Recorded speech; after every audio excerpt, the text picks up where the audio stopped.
네, 안녕하십니까. 디지털 시대의 사고와 의사소통의 첫 발표를 맡은 바조 자율전공학부 5분반 김민지입니다. 네, 박수 한번 주세요.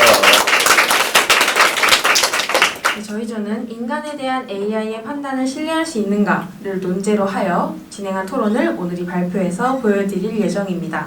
그럼 본격적인 토론에 들어가기 앞서서 왜 이 따진말을 선정하게 되었는지 선정 배경을 설명해 드리도록 하겠습니다. 이 따진말을 선정하게 된 계기는 제 친구의 이야기에서 비롯되었습니다.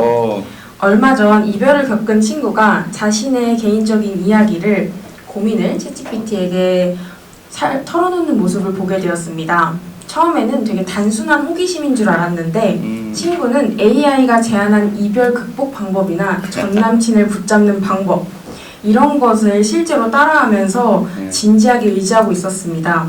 이렇듯 인간의 삶의 감정과 관계 같은 섬세한 문제를 인공지능이 판단하고 조언한다는 사실이 굉장히 인상 깊었고, 우리는 과연 AI의 판단을 어디까지 신뢰할 수 있을지에 대해서 의문이 자연스럽게 떠올랐습니다. 자, 오 한번 크게 해주세요. 그 순간부터 이 따진말을 깊이 탐구해보고 싶다는 생각이 들었고, 최근에 또 AI가 법률, 의료, 심리 이런 다양한 분야에서 인간을 판단하는 주체로 떠오르고 있습니다. 이러한 문제의식이 단지 저 개인만의 경험에 그치지 않고 우리 모든 분들 사이에서도 자연스럽게 공감대를 형성하게 되었고, 결국 우리 모두가 AI의 판단 능력에 대해서 고민해보고자 이 따진말을 공동으로 선정하게 되었습니다. 다음으로 토론을 진행해 보도록 하겠습니다. 안녕하세요. 인간에 대한 AI의 판단을 신뢰할 수 있는가? 라는 논제의 토론의 사회자를 맡은 김민지입니다. 현재 AI가 인간을 판단하는 그런 일이 늘어나고 있습니다. 여러분은 인간관계에 대해서 문제가 생겼을 때 챗GPT에게 고민 상담을 해보신 적이 있을까요? 혹은 법적 문제에 대해서 AI가 판단을 내려준다면 어떨 것 같나요? 실제로 AI가 인간을 판단하는 것이 일상화되어 있는 요즘, AI의 판단에서 가장 화두가 되고 있는 문제는 과연 우리가 AI의 판단을 어떻게 얼마나 신뢰할 수 있을까입니다. 오늘 저희는 이 문제에 대해서 의견을 논의해보고자 합니다. 기존에 진행하고자 하였던 칼코코 형식의 교차조사와 반론을 합쳐서 토론을 진행하고자 합니다. 그리고 모든 반론은 입론을 바탕으로 진행될 예정이니 참고해 주시기 바랍니다. 네. 가장 먼저 찬성 측 입론 부탁드립니다. 네, 안녕하십니까. 저는 인간에 대한 AI의 판단을 신뢰할 수 있는가? 라는 논제에 대해 신뢰할 수 있다는 입장을 밝힐 6분반 장세영입니다. 네, 박수 한번 주세요. AI는 인간과 달리 빅데이터를 활용하여 수백만 건의 데이터를 빠르게 처리하고 분석할 수 있는 능력을 가지고 있습니다. 실제로 의료 분야에서 2020년 구글 딥마인드의 AI 에이미는 유병암을 진단하는 데 있어서 의사보다 되게 낮은 오진율을 기록했다고 합니다.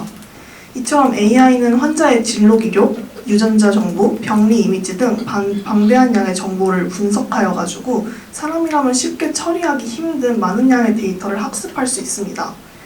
그리고 이를 활용하여 정확도 높은 진료를 해낼 수 있는 것입니다. 또한 AI는 인간이 인식하기 힘든 작은 변화나 패턴을 민감하게 포착할 수 있습니다.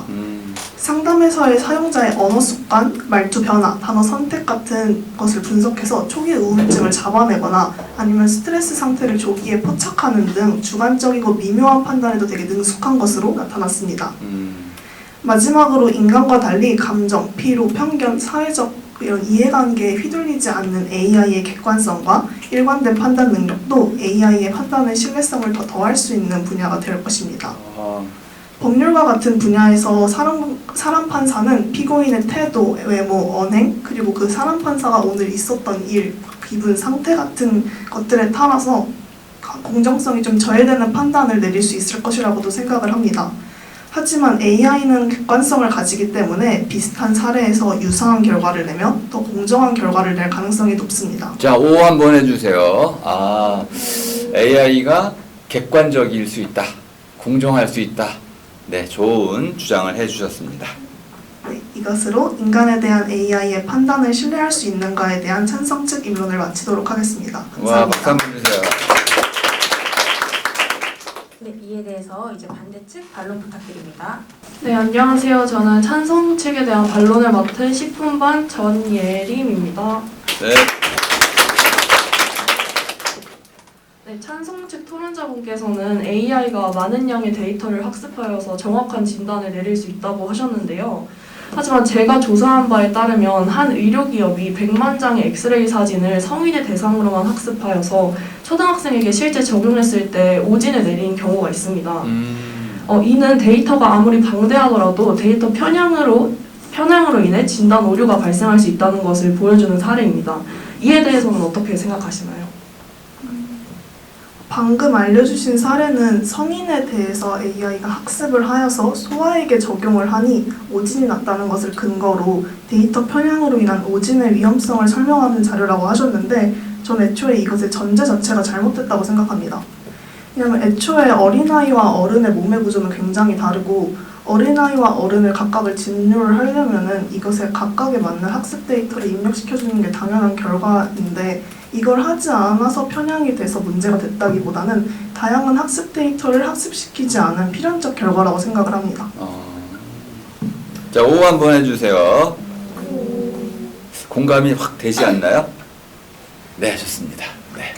하지만 앞서 말씀드린 사례는 의료기업에서 실제 활용을 목적으로 개발한 AI의 오류 사례입니다. 또한 제시한 사례는 성인과 어린아이를 대상으로만 했지만 실제 저희 현실에서는 더 많은 부류의 사람들이 존재합니다. 우리는 이러한 모든 사람의 데이터를 입력시킬 수 없기 때문에 이러한 데이터 편향은 AI 신뢰도에 큰 영향을 미친다고 생각합니다. 이에 대해서는 어떻게 생각하시나요? 물론 모든 사람들의 데이터를 학습시키는 건 정말 어려운 일일 것입니다. 하지만 AI 이런 편향 문제 같은 건 이미 많은 연구진들과 의료 업계에서 충분히 인지하고 발빠르게 대처를 하고 있는 분야라고 알고 있습니다. 이들은 다양한 의료 데이터를 바탕으로 다양성과 대표성을 확보하는 방식을 통해서 이러한 문제를 빠르게 개선시킬 수 있습니다. 그래서 따라서 기술이 발전하고 AI 능력이 더 개선된다면 이건 충분히 해결 가능한 문제일 것이라고 생각을 합니다. 네, 그러면 찬성 측분께 의료 다양성에 대한 문제도 여쭤보고 싶습니다. AI가 환자의 진료 기록 등 방대한 양의 정보를 통합 분석하여 학습할 수 있다고 말씀을 해주셨는데요. 지금까지 축적된 의료 사례들이 굉장히 많은 것은 저희도 인정하는 바입니다. 하지만 의료 사례 하나하나가 모두 개인정보와 연결이 되어 있습니다. AI 학습을 위해서는 많은 양의 데이터가 필요한데 이러한 데이터들이 개인정보 문제와 연결이 된다면 실제로 사용할 수 있는 데이터는 실제로 사용할 수 있는 데이터는 AI를 학습시키기에 충분하지 않습니다. 자, O 한번 해주세요. O 힘내라고. 천천히. 죄송해요. 네, 천천히 해주시면 됩니다. 네. 이는 결국 AI 신뢰도 저하로 이어질 것인데요. 이에 대해서는 어떻게 생각하시나요? 제가 조사한 바에 따르면은 현재 의료 연구에 진행되고 있는 환자의 데이터는 익명화 조치를 통해서 개인정보를 보호하면서 진행이 되고 있습니다. 아하. 사생활로 인한 개인정보 침해 문제와 같은 거에 대해서는 데이터를 익명화하거나 아니면 법적, 윤리적 가이드라인을 만들어서 이것을 따르는 조건 하에 AI가 학습하는 것으로 한다면 충분히 해결 가능한 문제라고 생각을 합니다. 자, O 한번 해주세요. 지금 굉장히 중요한 문제 하나가 왔다 갔다 했습니다. 개인정보 침해, 유출 이런 부분을 해결할 수 없을 텐데요 하고 질문했더니 익명화 조치를 통해서 어느 정도 위험을 막을 수 있고요. 그거에 대한 가이드라인을 잘 마련하기만 한다면은 잘 지켜지기만 하면은 문제 없습니다라고 답변을 해주셨습니다. 네. 네, 알겠습니다. 그럼 마지막 질문 드리겠습니다. 찬성 측은 AI는 인간과 달리 감정과 언행에 휘둘리지 않는다고 말씀해 주셨는데요. 토론자분은 재판에서 피고인의 반성 여부가 중요하게 고려되는 양형 요소임을 알고 계신가요? 네, 알고 있습니다. 그렇다면 AI는 피고인이 반성하고 있다는 사실을 알 수 있을까요? AI가 감정 자체에 휘둘리지 않는다는 것이지 감정은 알아차릴 수 있다고 생각을 합니다. AI는 인간이 아닌데 어떻게 감정을 알아차릴 수 있죠? AI는 감정이 라벨링된 데이터를 통해서 이런 감정을 학습을 할 수가 있습니다. 사람의 표정, 음성, 글, 신체적인 이런 신호 등이 감정 라벨을 여기에 붙인 후에 데이터를 대량으로 학습을 하는 것입니다. 그리고 이러한 문제는 인간 판사라고 할지라도 어허. 피고인이 진심으로 반성하는지 여부는 알 수 없기 때문에 AI가 감정을 판단해서 판결을 내리는 것과 인간 판사가 판결을 내리는 것이 크게 차이점이 있을 거라고 생각하지 않습니다. 네, 박수 한번 주세요. 굉장히 흥미로운 지점까지 왔습니다. AI가 감정을 학습할 수 있다. 두 번째, 사람도 감정의 오류가 일어날 수 있다. 네, 이제 반대측 입론 부탁드립니다. 안녕하십니까. 반대측 입론을 맡은 6분반 정연수입니다. 네,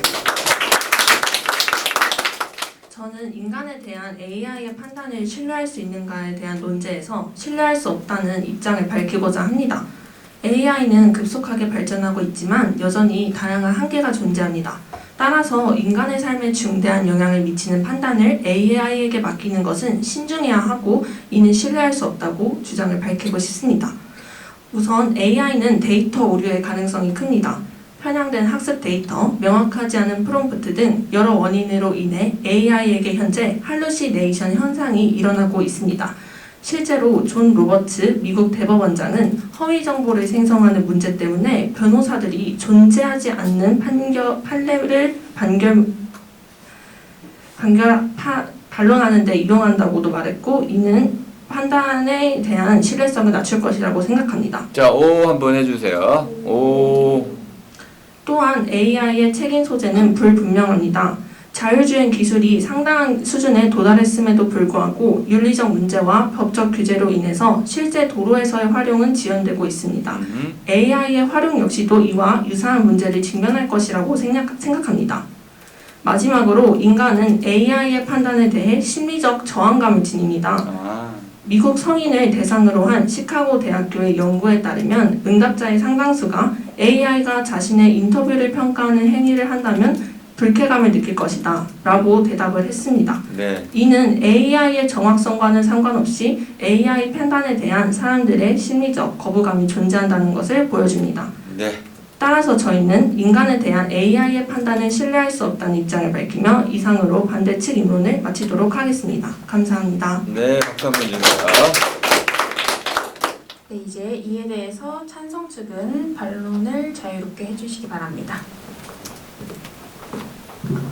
네, 안녕하세요. 6분반 조윤채입니다.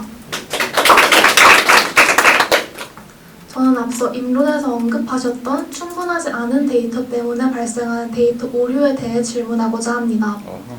제가 조사한 사례에 따르면 인공지능 챗GPT가 의료진도 간과한 병의 암의 증상을 먼저 알아챈 사례가 있습니다. 이는 인공지능이 의료 분야에 대해서는 이미 축적된 방대한 데이터를 바탕으로 의료진보다 앞서 질병을 예측할 수 있다는 가능성을 보여줍니다. 이에 대해서는 어떻게 생각하시나요? 인공지능이 질병에 대해 정확한 진단을 내릴 수 있다는 점, 이 점을 인정합니다. 하지만 의료 인공지능은 생사가 걸린 중증 환자에 있어서는 이를 제대로 인식하지 못한다는 미국의 연구 결과가 존재합니다. 즉, 단편적인 사례 하나로 인공지능이 정확도가 높다고 결론을 짓는 것은 일반화하기 어렵다고 생각을 합니다. 물론 앞서 말씀하신 사례에서 나타났듯이 인간의 오진 가능성 또한 존재합니다. 하지만 인공지능도 인간도 오진 가능성이 존재한다면 저는 최소한 판단이 잘못되었을 때 책임을 질 수 있는 인간에게 진료를 맡기는 것이 사람들의 입장에서 더 신뢰하기가 높다고 생각을 합니다. 네, 알겠습니다. 다음 질문으로 넘어가겠습니다. 앞서 말씀해 주셨던 심리적 저항감은 새로운 기술이 등장할 때마다 반복되는 자연스러운 현상입니다. 예를 들어서 ATM 같은 기계가 처음 도입됐을 때에도 사람들은 기계를 신뢰하지 못해 줄을 서서 은행 창구에 있었습니다. 하지만 시간이 지남에 따라 사용은 일반화되었고 이제는 오히려 사람이 직접 처리하는 것보다 그 기계 사용을 더 신뢰하기도 합니다. 이처럼 AI도 시간이 지남에 따라 사용이 익숙해지면서 심리적 저항감 또한 자연스럽게 줄 것입니다. 이에 대해 인정하십니까? ATM 기기와 같은 기계와 인공지능을 동일시하는 것은 저는 무리라고 생각을 합니다. 인공지능은 단순한 반복 업무를 행하는 것에서 넘어서 복잡한 의사결정을 행하기에 인공지능도 익숙해져서 심리적 저항감은 줄어들 것이다 라는 것은 지나치게 단순화된 논리라고 생각을 합니다. 인공지능이 익숙하다는 이유로 인공지능에게 중요한 판단을 맡기는 것이 옳다고 생각하십니까? 익숙하다는 이유만으로 AI에게 중요한 판단을 맡기는 것은 아니라고 생각합니다. 앞서 언급한 ATM과 같은 사례처럼 사람들은 새로운 기술의 효과를 확인하면서 사용을 점차 늘리고 그 과정에서 익숙해지는 것입니다. 결국 중요한 판단을 AI에게 맡기는 것은 익숙함 때문이 아닌 성과와 객관성에 의거한 합리적인 판단이라는 것입니다. 이에 대해 어떻게 생각하십니까? 네, 일단 박수 한번 주세요. ATM과 AI를 비교한 부분이 아주 훌륭했습니다.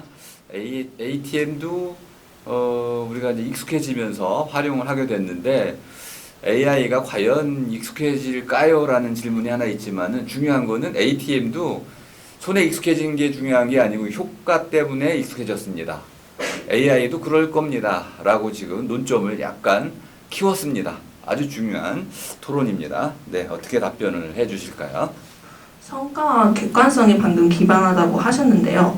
AI의 성과와 객관성이 실질적으로 얼마나 검증되었는지 전 좀 의문입니다. 기술이 발전했다고 하더라도 AI는 여전히 오류 가능성이 존재한다고 생각을 하며 편향된 데이터를 사용할 가능성 또한 배제할 수 없다라고 답변드리고 싶습니다. 네, 잘 들었습니다. 이상으로 찬성 측 반론 마치겠습니다. 네, 박수 한번 주세요. 네, 여기까지 모든 반론을 마무리하도록 하겠습니다. 이제 다음으로 찬성 측이 최종 발언을 해주시면 감사하겠습니다. 네, 찬성 측 최종 발언 시작하겠습니다. AI는 이미 다양한 분야에서 판단을 내리고 있으며 그 정확도와 효율성은 인간을 능가하는 경우도 많습니다. 특히 법률 분야에서는 감정에 흔들리지 않는 일관된 판단으로 공정성 확보를 기여하고 있습니다. 물론 오류나 공감 부족에 대한 우려도 있지만 이는 기술 자체의 한계가 아니라 데이터와 제도의 문제로 충분히 개선 가능합니다. 실제로 AI는 꾸준히 발전하며 이러한 문제를 보완하고 있습니다. AI의 판단은 이미 현실에서 효과를 보이고 있으며 제도 장비를 통해 더욱 신뢰할 수 있는 도구가 될 것입니다. 따라서 저희 찬성 측은 AI의 판단을 신뢰할 수 있다는 입장을 강조하며 최종 발언을 마치겠습니다. 감사합니다. 네, 마지막으로 반대측 최종 발언 시작해 주세요. 네, 반대측 최종 발언 시작하겠습니다. 현재 AI가 널리 활용되고 있지만 편향되거나 불충분한 데이터로 인한 할루시네이션 현상은 단순히 시간이 해결해 줄 것이라고 믿을 수는 없는 상황입니다. 또한 AI 판단 결과에 대한 책임 소재가 불명확하다는 점은 사회적 혼란을 초래할 수 있습니다. 이로 인한 피해자 보호가 어려울 뿐만 아니라 AI가 책임 회피의 수단으로 악용될 수도 있습니다. 마지막으로 인간은 AI의 판단에 대해 심리적 저항감을 가지고 있으며 AI에게 판단을 맡기는 것은 삶의 주체성 상실로 이어질 수 있습니다. 이는 결코 가볍게 넘어갈 수 없는 중대한 문제라고 생각합니다. 따라서 인간이 AI의 판단을 신뢰하기 어렵다는 입장을 다시 한번 강조하며 최종 발언을 마치겠습니다. 감사합니다. 네, 여러분 혹시 토론 중에서 할루시네이션이나 에이미가 유방암 오진율을 낮췄다고 하는 사례나 이렇게 궁금하신 점이 있으실 거라고 생각하는데요. 그런 점들은 이따 질문 시간에 질문해 주신다면 친절하게 답변해 드리도록 하겠습니다. 네, 질문해 주세요. 네, 다음 단계로 넘어가겠습니다. 네, 지금까지 인간에 대한 AI의 판단을 신뢰할 수 있는가에 대한 토론이었습니다. 경청해 주셔서 감사합니다. 지금부터는 분야별 전문가의 견해를 한번 들어보려고 합니다. 총 두 분을 모셨습니다. 숙명여자대학교 법학부 소속 정남철 교수님과 숙명여자대학교 인공지능공학부 소속 강지유 교수님이십니다. 먼저 정남철 교수님에 대한 짧은 소개 후 인터뷰 영상으로 넘어가도록 하겠습니다. 네. 정남철 교수님께서는 인공지능과 관련된 핵심적인 법적 쟁점과 원리를 탐구하는 데 초점을 맞춘 인공지능법 총론을 분담 집필하셨습니다. 따라서 저희는 교수님께 법학 분야에서의 인공지능의 활용에 대한 여러 질문들을 여쭤보았습니다. 자세한 내용은 영상에서 확인해 보도록 하겠습니다. 네, 자유연구원 학생들 만나서 반갑습니다. 저는 법과대학 법학부에서 행정법하고 환경법을 강의하는 사람입니다. 네, 오늘 그 인공지능에 대해서 이렇게 인터뷰를 하게 돼서 대단히 기쁘고요. 긴장하셨네. 저는 인공지능에 관한 연구를 조금 했었습니다. 특히 그 유럽연합의 인공지능 규제에 관한 연구를 많이 하고 있고. 네, 감사합니다. 최근 인공지능의 발전으로 인해서 굉장히 다양한 분야에서 AI가 인간의 의사결정을 보조하거나 대체하는 사례가 늘어나고 있는데요. 혹시 교수님께서는 AI가 판사가 되어서 인간을 판단해도 된다고 보시는 입장이신가요? 아직까지는 좀 부정적입니다. 그리고 그런 상황이 오기도 쉽지 않을 겁니다. 왜냐하면 법률가가 될 때 제일 중요한 것이 판례에 대한 연구가 중요하거든요. 근데 그런 판례를 조사하는 일은 이 AI가 굉장히 잘할 겁니다. 예를 들어서 어떤 사실관계가 확정이 돼서 그러한 내용하고 관계에 대한 법령하고 그 다음에 이제 판례를 찾는 작업이 아마 인공지능이 할 수 있는 일이라고 생각하는데 최종적인 판단은 인간의 어떤 가치관이 이제 개입될 수밖에 없는 문제이고 여기까지 인공지능이 가기는 대단히 이제 어렵다고 생각합니다. 2차 결정이나 최종 결정에서 인간이 어쨌든 운이 있어야 된다. 네. 그럼 AI 판사는 미래에도 적용하기는 힘들다. 여기 누가 얘기하는 미래에 만약에 인공지능 판사는 인터뷰가 어떻게 진행됐는지 소개를 좀 해주시면 정중히 더 흥미로울 것 같습니다. 제가 사실 카메라맨이었는데요. 카메라만. 네, 질문이 저희가 3가지를 준비해놨는데 네. 이제 말씀을 하시다 보니까 궁금한 점이 또 중간중간에 생겨서 제가 이제 참지 못하고 질문을 드렸습니다. 질문자는 왜 놓으셨어요? 교수님 질문을 해주시는데 네. 카메라맨이 카메라 옆에서 너무 막 궁금해 아, 해가지고 교수님 그런- 말하시는 거에 네. 알겠습니다. 그런 광경을 떠올리시면서 인터뷰를 보시면 좋겠습니다. 네. 아주 간단한 사건은 가능할 수 있을지도 모르겠어요. 그냥 아주 간단한 그냥 결정이라든가 정말 그 요건만 갖춰주면 그냥 너무 쉽게 결정을 내리는 이런 그러니까 판결은 쉽지 않을 것 같아요. 형사 판결은 지금 인공지능이 활용되기 어렵습니다. 사람을 판단해야 되는데 사람 판단하는 것도 쉽지 않기 때문에 여기 형사 판결에 인공지능을 넣는 거는 좀 다 좀 AI에게 판단 권한을 엄청나게 부여를 해준다면은 이를 규제하거나 통제할 수 있는 법적 장치에는 어떤 게 또 필요하다고 보시는지. 인공지능은 지금 현재로서 빅데이터의 정확성을 높이는 게 중요하고 그런 점에서는 사전에 그 프로그램 설정할 때 그 정확한 데이터를 입력하고 그 다음에 그 투명성을 확보할 수 있는 여러 가지 제도적인 장치를 마련해야 합니다. 그리고 이게 진행될수록 그 인간의 감독이 완전히 배제된 것이 아니라 어떻게 보면 함께 일종의 이제 거버넌스라고 볼 수도 있는데 감시 감독을 잘 해야 합니다. 이게 잘 제도로 작동하지 못할 때는 언제든지 거기에 대해서 제어할 수 있는 그런 제도적인 장치가 있어야 되고 그 프로세싱을 하는 것은 이제 기술자들의 문제죠. 말씀하신 것처럼 머신러닝 같은 경우는 문제도 있잖아요. 잠깐 끊어보세요. 그거에 대해서 네. 발생하는 문제. 여기 이제 그 투명성 얘기 좀 보완을 좀 해줘 보시죠. 투명성이 무슨 뜻으로 하신 건지. 교수님께서 말씀하신 자율- 투명성 네. 그 AI가 활용된다면 그 과정에서의 투명성과 그 AI가 갖고 있는 학습 데이터의 투명성을 말씀하신 것 같습니다. 네네. 과정의 투명성은 우선 AI가 설명을 해야 되잖아요. 그렇죠. 자신이 판단을 한 것에 대해서 그것에 대한 설명이 갖춰져 있는 게 투명성이라고 언급을 하신 것 같고 네네. 또한 그 학습하는 그 데이터 자체의 투명성은 데이터에 편향되지 않는 그런 점을 중요시하게 여기신 것 같습니다. 네, 그래서 데이터의 편향성과 그런 학습 자체의 편향성 이런 것도 학습 자체의 투명성 이런 것을 전체적으로 투명성으로 포괄적으로 언급해 주신 것 같습니다. 네, 설명 가능한 AI가 출연될 때까지는 좀 기다릴 필요가 있는 것 같다. 박수 한번 주세요. 네. 할 수 있는 장치가 있음을 말씀하신 것처럼 머신러닝 하는 것은 이제 기술자들의 문제죠. 말씀하신 것처럼 머신러닝 같은 경우는 그런 블랙박스 문제도 있잖아요. 그러면 그거에 대해서 발생하는 문제는 어떻게 누가 책임을 져야 된다고 생각하세요? 이 인공지능이 장착된 경우에는 누구에게 책임을 기속시킬 것인가 굉장히 어려운 문제입니다. 왜냐하면 프로그램 설정할 때 프로그램 설정한 사람은 전혀 생각하지 못했던 문제이거든요. 이렇게 이제 문제가 됐을 때 이 책임을 어떻게 좀 쉽게 인정할 것인지에 대한 좀 법리 연구도 좀 있습니다. 그래서 그런 것을 통상적으로 우리가 손해배상이나 이런 거를 할 때 민사소송에서도 보면 대부분 어떤 원인자의 어떤 고의나 가시를 따지게 되죠. 그런데 이런 거를 하기가 참 쉽지 않을 겁니다. 그리고 또 위법인지 아닌지 또 판단하기 쉽지 않고요. 그래서 제 개인적인 생각은 인공지능의 경우에도 리스크 베이스드 레귤레이션, 그 리스크에 기반한 규제 정책을 채택하면서 문제가 된다면 좀 더 책임을 좀 쉽게 인정할 수 있는, 궁극적으로는 국가가 책임을 잘 질 수 있도록 하는 이런 법리들을 만들고 있습니다. 네. 네, 드디어. 네, 드디어 네, 길고기 인터뷰를 네, 네, 시간 내주셔서 네. 자리 마련해 주셔서 감사합니다. 네, 여기서 혹시 인터뷰에서 나온 블랙박스 문제에 대해서 궁금한 점이 있으시다면 또 질문 시간에 질문해 주시면 감사하겠습니다. 네. 네, 다음으로 강지우 교수님에 네, 대한 짧은 소개 후 영상으로 넘어가도록 하겠습니다.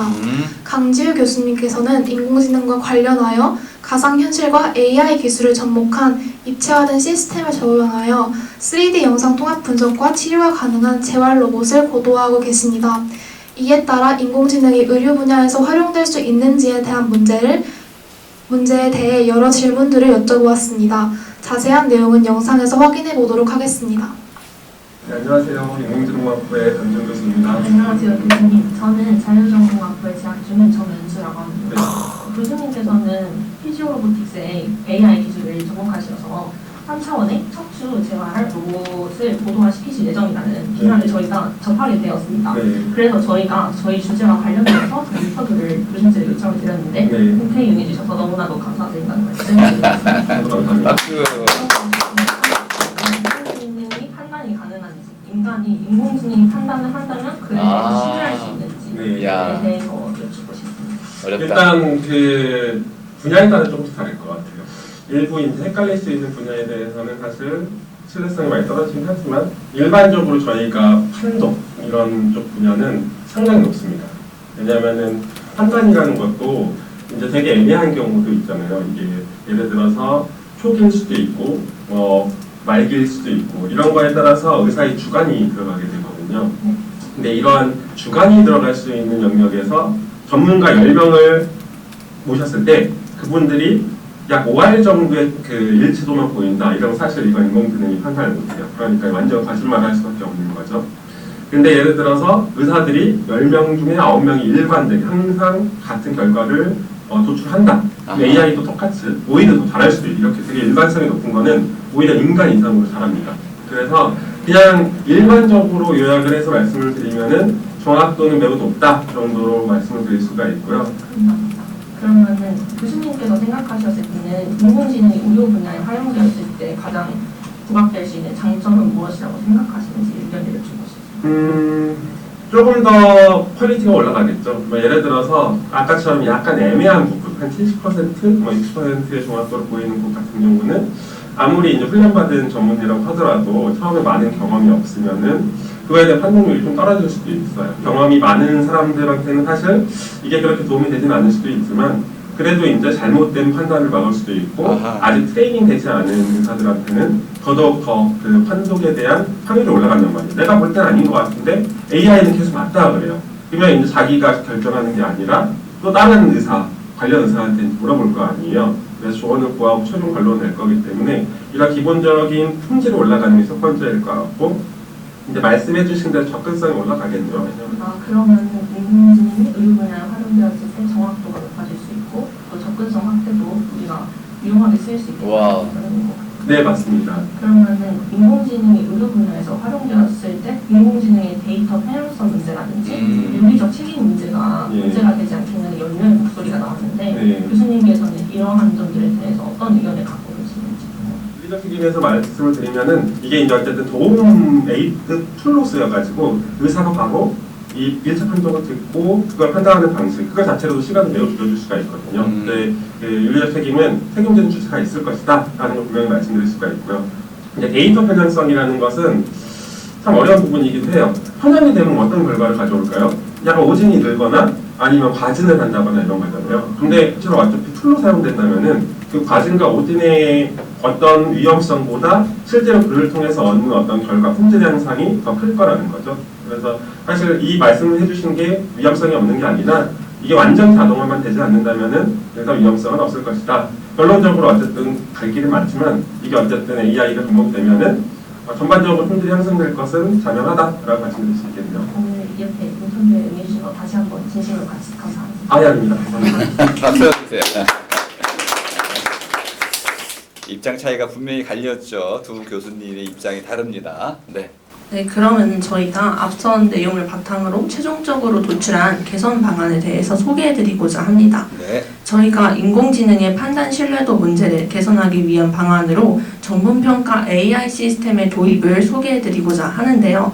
현재 복잡하고 광범위한 인공지능의 판단 과정을 사람이 판단하는 것은 쉽지 않다고 저희는 결론을 내렸습니다. 그래서 AI 판단 결과의 신뢰도를 높이기 위해서는 그 결과의 신뢰도를 측정하는 전문평가 AI 시스템을 도입하는 것이 필요하다고 생각을 했습니다. 자, O 한번 해주세요. 요거 기억해 두세요. 전문평가 AI 시스템. O 시작해 주세요. 네, 중요한 내용입니다. 이렇게 전문평가 AI 시스템을 도입하면 더욱 정확한 결과를 바탕으로 판단을 내릴 수 있을 것이라고 생각합니다. 네. 이러한 전문평가 AI 시스템에 대해 궁금하신 점이 있으시다면 제가 질문 답변 시간 때 더욱더 자세하게 말씀드리도록 하겠습니다. 네, 마지막으로 발표를 마무리하기 전에 최종 정리를 해드리도록 하겠습니다. 저희는 처음에 인간에 대한 AI의 판단을 신뢰할 수 있는가라는 논제로 토론을 진행하였는데요. 그 토론에 대한 찬성과 반대 측의 입장은 이렇게 간단하게 요약할 수 있을 것 같습니다. 그 다음으로 각 분야별 교수님들의 입장도 한번 보여드렸는데요. 가장 먼저 정남철 교수님은 신뢰를 위해서는 결국 인간이 최종 판단을 해야 한다고 약간 보수적인 입장을 취하셨고, 네. 의료 담당 교수님 강지우 교수님은 인공지능의 판단을 통한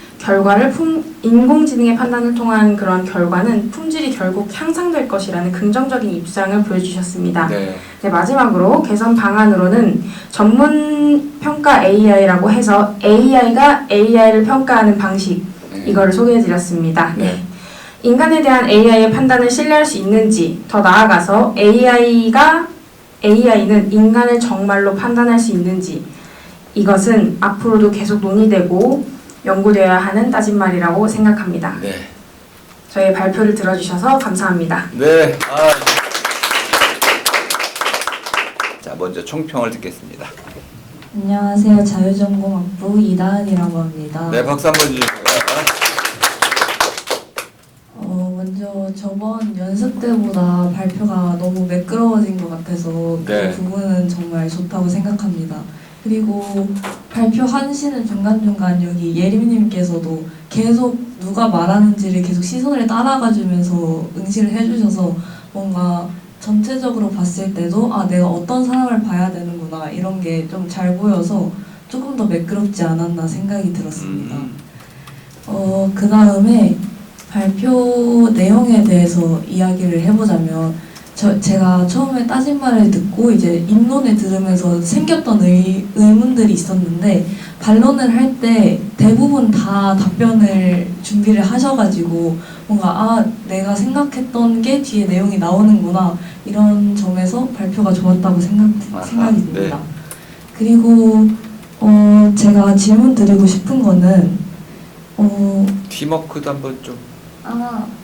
팀워크도 이제 제가 아까 얘기 드린 부분이 있었는데 그 서로 눈을 마주치면서 다 같이 이야기를 하는 듯이 말하는 부분에 있어서 팀워크가 좋다고 생각을 했고 각자 개개인별로 대본 숙지가 매우 잘 돼 있는 편이라고 생각이 들었어요. 대본 숙지 좋았습니다. 그래서 이제 토론이다 보니까 청중들을 향하진 않았지만 그 시선이 서로에게 향했다는 점이 매우 인상 깊었습니다. 네.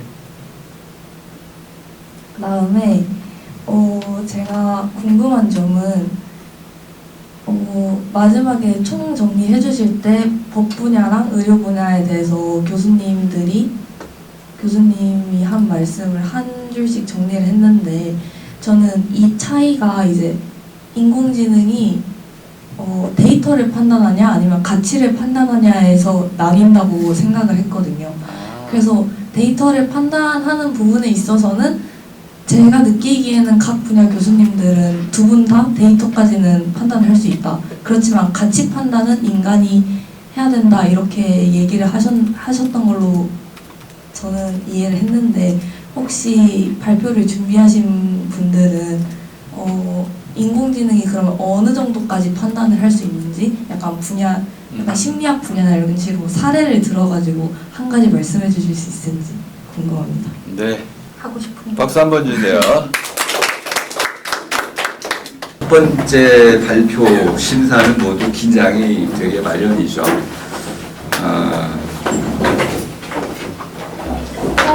제가 어제 발표 모두에게 전화를 좀 했었습니다. 준비가 잘 돼 가고 있는지. 그런데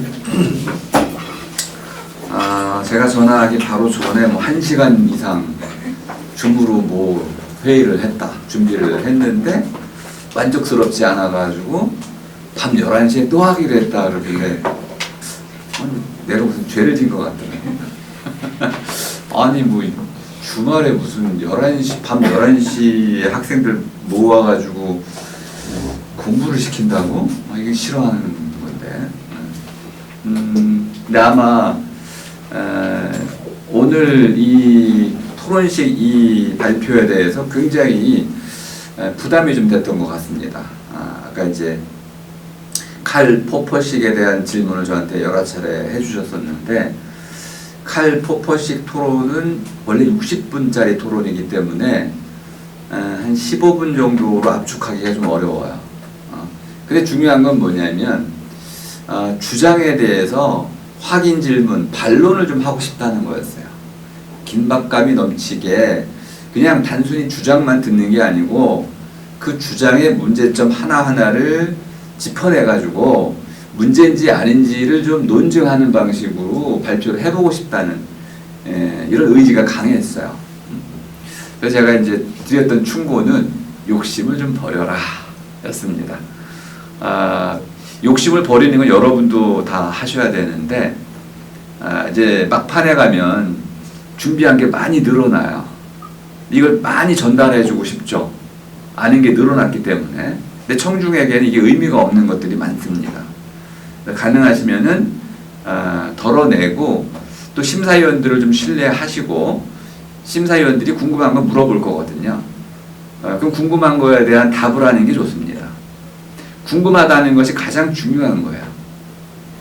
발표는 일방적으로 주입이 되는 거지만 궁금합니다 해가지고 질문을 해오면 토론이 되는 것이고요. 합의가 되는 것이고요. 공동 지성이 작동하는 그런 시스템이에요. 굉장히 가치가 있습니다. 그러니까 제 수업에서는 발표보다도 사실은 심사에 좀 더 방점이 찍혀 있습니다. 뭐 눈치를 채신 분들도 있을 거예요. 발표보다는 얼마나 잘 들었는가, 심사위원들이 얼마나 적극적으로 듣고 있는가, 또 아주 적극적으로 질문을 하는가, 이게 제가 실제로 판단하는 기준입니다. 근데 오늘 심사위원분들이 굉장히 열심히 해주셨고 청중께서도 적극적으로 참여를 해주셨습니다. 개인적으로 상당히 성공적인 발표였다 이렇게 평가를 좀 했고요.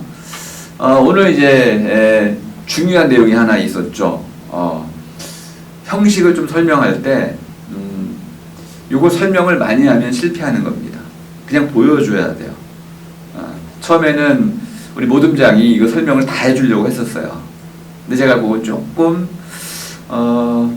무리다. 시간도 무리지만은 그 말로 설명하는 것은 적절치 않고 실제로 보여주는 방식을 택하는 게 좋겠다. 그래서 많이 줄였고 실제로 중간중간에 자유토론 등 여러 부분이 있었는데 다 생략을 하고 다 준비를 하셨던 건데 청중에게 딱 다가갈 수 있는 지점까지만 딱 잘라냈어요. 그래서 오늘 발표가 성공적이었다고 생각을 합니다. 욕심을 버렸기 때문에 성공을 했다. 전달에 성공했던 것이고 인터뷰 영상을 보니까 세 분이 이제 기획을 하신 것 같아요. 한 분이 이제 가셔가지고 질문을 했고 한 분은 찍으면서 못 참고 질문을 또 옆에서 했던 거죠. 근데 이것이 왜 좋으냐면 인터뷰를 하시는 인터뷰이 입장에서는 열정이 느껴져요. 숙대 교수님이신데 숙대 학생들이 와가지고 그냥 형식적으로 과제하는 것처럼 느껴지지 않고 궁금해하잖아요. 궁금해하고 본격적으로 뭔가 묻고 싶어 하잖아요. 30분 했다고 그랬죠, 인터뷰를. 본격적으로 뭔가 묻고 싶어 하니까 교수님도 답하고 싶은 거예요. 근데 좀 파고 들어갔더니 모르겠거든, 본인도. 그러니까 말을 자꾸 더듬게 돼요. 이것이 굉장히 좋은 토론입니다. 인터뷰위를 약간 난처하게, 곤란하게 만들어가지고 이분도 잘 모르는 부분이 있구나 라는 걸 끄집어냈을 때 인터뷰가 제대로 된 겁니다. 준비된 답변만 듣는 게 아니고 준비되지 않은 답변까지도 드러낼 때 인터뷰를 아주 잘한 것이다. 그래서 아주 성공적으로 하신 것 같고, 또 인공지능과 교수님도 보니까 굉장히 그 인터뷰어가 약간 강압적으로 인터뷰를 하시더라고요. 그거는 왜 그러냐면은 그냥 뻔한 답을 내놓지 마세요라는 무언의 압력을 행사한 거예요. 준비가 잘 된 이런 인터뷰였다고 판단이 됐습니다. 어쨌든 오늘 심사위원들께서 아주 열심히 해주셔가지고 성공적으로 발표가 잘 마무리가 됐습니다. 자, 오늘 제 수업은 이것으로 모두 마치겠습니다. 수고하셨습니다.